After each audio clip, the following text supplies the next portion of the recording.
नमस्कार. राज्यभरामध्ये शासकीय, निमशासकीय आणि खाजगी आस्थापना यामध्ये काम करणाऱ्या महिलांची संख्या मोठ्या प्रमाणात आहे.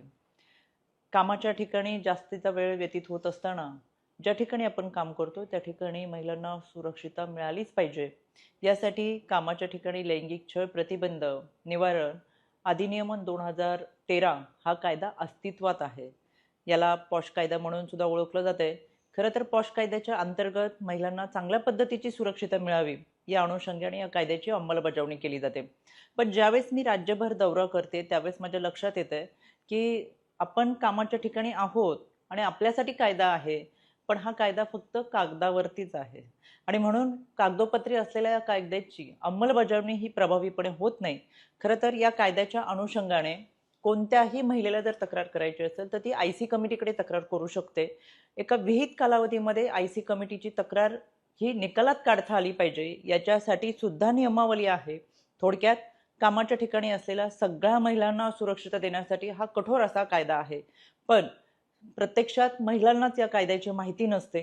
दुसरी गोष्ट, कागदोपत्री ज्यांची नावं आहेत किंवा आयसी कमिटी आहे त्यांना ही अंमलबजावणी कशी करावी किंवा आपल्याकडे आलेली तक्रार निकालात कशी काढावी, किती कालावधीत काढावी याची फारशी माहिती नाही. एकंदरच याची जनजागृती फार कमी प्रमाणात आहे आणि म्हणून ज्या पद्धतीने फायर ऑडिट होतं, ज्या पद्धतीने आर्थिक परिस्थिती जाणून घेण्यासाठी ऑडिट केलं जातं, त्याच पद्धतीने राज्य महिला आयोगाच्या वतीनं ही राज्य शासनाला मागणी केलेली आहे की ज्या ज्या ठिकाणी आयसी कमिटी आहे त्या आयसी कमिटींचं ऑडिट हे झालं पाहिजे आणि हे ऑडिट करत असताना प्रत्यक्षात कागदावरती असलेली कमिटी ही कार्यरत आहे का आणि त्यांच्याकडे आलेल्या तक्रारी त्या निकालात काढतात का, अशी मागणी ही राज्य शासनाला केलेली आहे.